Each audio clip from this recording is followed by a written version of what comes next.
नमस्कार दर्शक बंधु मु रूपाली स्वागत करुच्ची आपण समस्त को गोटे नुआ अध्याय। तो आज टॉपिक रही कि गर्भावस्था समय माँ जत्न किपर ने तो से विषय आज आम कथा तो देखो जितेबाला गोटे महिला प्रेग्नेंट हो तो सी निजर ध्यान नवा सहित से पिलार ध्यान नहीं था किंतु परिवार जो सब सदस्य अच्छा दायित्व कौन से किपरि मार और शिशुर जत्न ने आज आम से विषय कथबार्ता करवा। देखो जितेबाला महिलाटी प्रेग्नेंट होता है तो से बहुत सारा दायित्व बढ़ी जाए तो पर्टिकुलर परिवार रोकवा सदस्य मैंने तो से किपरि भाव में ये जिनटा को वहन करेंगे दायित्वटा किपरि ने तो ये जिनटा जाना बहुत जरूरी कि माँ कौ टाइम कौ मेडिसिन खाइबा दरकार कौ टाइम कौ स्कान करवा दरकार कौ टाइम कौ डाएट ना दरकार कौन खाइबा दरकार कौन खाइबा दरकार नहीं तो ये सब जिन विषय जाना निहाती जरूरी।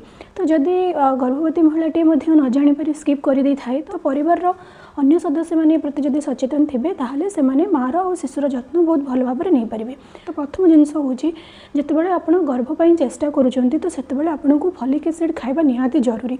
तो ये जिनटा आपंकर प्रेगनेंसी पूर्व ही स्टार्ट होता है फॉलिक एसिड यहाँ गोटे प्रकार भिटा तो यही मेडिसिनटा खाइबा द्वारा तो जन्म समय छुआर न्यूराल ट्यूब डिफेक्ट बाहरी न थाए जमती कि छुआर मस्तिष्क विकृत हो जरा हाड़ बाहरी तो ये जो सब विकृत थाए एबनॉर्मालिटी थाए फॉलिक एसिड खाइबा द्वारा ये सब जिनस होना थाए। तो ये जिनस प्रति सचेतन रहा निहाती जरूरी कि फॉलिक एसिड आपको खाइबार अच्छी गर्भ धारण पर आप जब चेष्टा कर तार पूर्व ही आपको खाइबार थाए फॉलिक एसिड।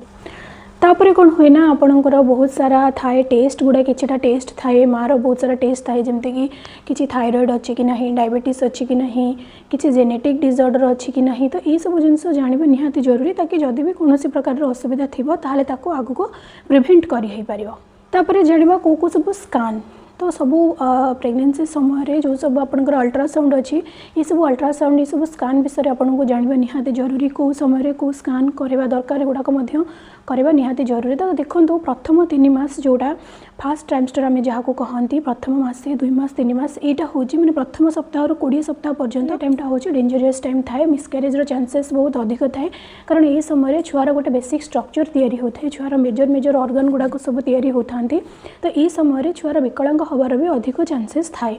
तो किसी जदि आपंकर जेनेटिक एबनॉर्मालिटी अच्छी जेनेटिक डिसऑर्डर अच्छी कि कौन प्रकार आप मेडिसिन खाऊना स्किप कर दौरान कि किसी भी असुविधा अच्छी तो यही सब जिनस होता है आ मिसक्यारेज होता है प्रायतः जदि आपंकर किसी असुविधा थी गर्भरे कि छुआर जदि एबनॉर्मालिटी थाए तो 3 मास मध्य ऑटोमेटिक मिसक्यारेज हो जाए। तो से आपन को किछटा जदि भी मिसक्यारेज आपंकर नही आपंकर प्रेगनेंसी ऑनगोइंग चली तो प्रथम रू नहीं 20 सप्ताह भितर आपंकर 2टा इंपोर्टेंट स्कान थाए जोटा कि एनबीएनटी स्कान गोटे आ गोटे एनोमली स्कान थाए।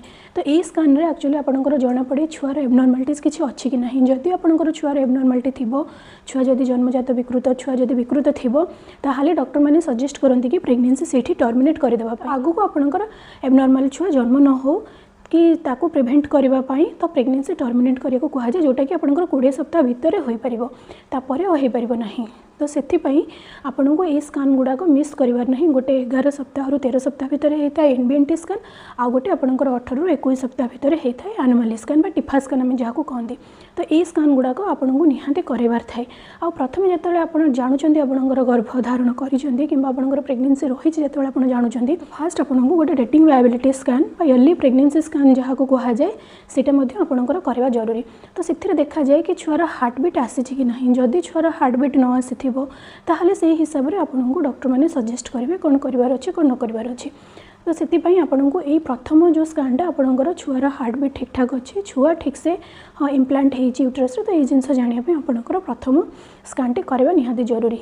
तापर आसे आपंकर एनबीएनटी स्कान तापर आसे आपंकर एनोमली स्कान। तो तापर आपंकर 28 सप्ताह 32 सप्ताह भितर आपंकर आसो ग्रोथ स्कान जोटा कि छुआर ठीक से ग्रोथ हो कि नहीं छुआ ठीक से डेवलपमेंट हो कि नहीं तो ये सब जिनस जानापी। तो लास्ट जो स्कानटा अच्छी तो सेटा हूँ डॉप्लर स्कान जो थी कि आपंकर आखपाख पानी लेवल केते अच्छी छुआर पोजिशन केमती अच्छी ये सब जिनस जानापी लास्ट स्कान कराए। तो 5टा आपंकर मेन स्कान करवा कथा तो सेटा भी आप घर लोक सदस्य मैंने ये सब जिनस मन रखु जदि भी गर्भवती महिला जिनस जानी न पाले आपन ये सब जिनस प्रति अवेयर था तो ये जिनस आप निहाती करवा दरकार। तापर आपंकर 2टी मेन टीका थाए जोटा कि आपंकर 3 मास दि जाए आजिकल अंगनवाड़ी से टीका बहुत जल्दी अर्लियर दे दौरान तो आपंकर से टीका 2टी आपको नवा निहाती जरूरी जोटा टिटानस टीटी कहते।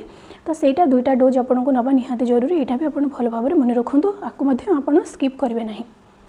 तापर आसब खाद्य तो देखो डाएट हूँ बहुत जरूरी जो थी कि आपको भरपूर भाव में प्रोटीन मिलवा दरकार, आयरन मिलवा दरकार, फॉलिक एसिड मिलवा दरकार। सब खाद्य आपको ये सब जिन मिल पारे से डॉक्टर मैंने आपको सप्लीमेंट सजेस्ट करते जोटा कि आयरन और कैल्शियम टैबलेट आपको सजेस्ट करते। तो बहुत महिला अच्छा आयरन कैल्शियम टैबलेट खाती।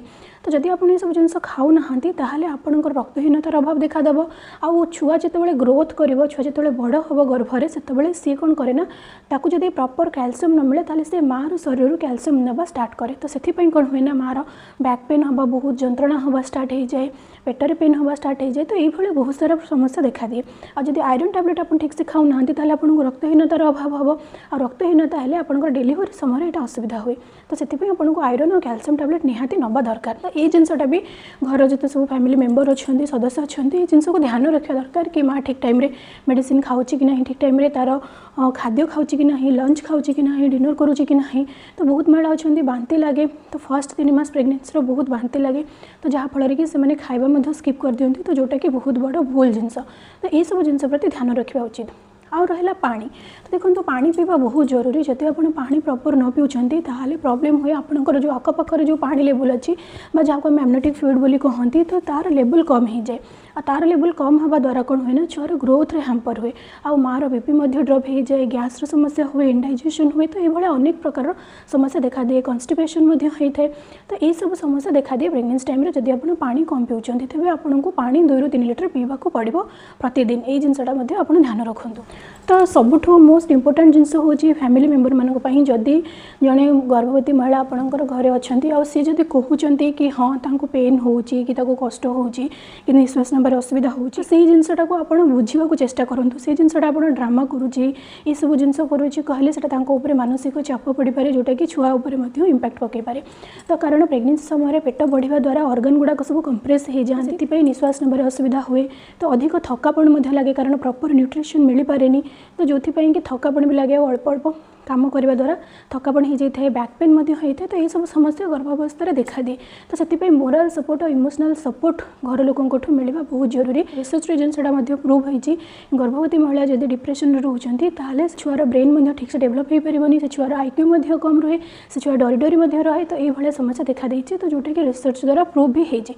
तो से चेष्टा करूँ घर सब सदस्य चेष्टा करूँ गर्भवती महिला केमती खुशी रखिए। आप घर जब कौन प्रेग्नेंट महिला अच्छा खुशी रखु, वातावरण से भाया रखु, पॉजिटिविटी रखु। तो ये सब जिन हूँ घर लोकंर काम।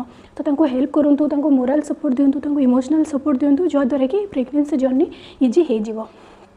तो आशा करुँची आज भिडियोटी आप समस्त भल लगी। जदि मो चैनल आप सब्सक्राइब करना करदे। रही पुणी देखा आउ एक भिडियो। नमस्कार, जय जगन्नाथ।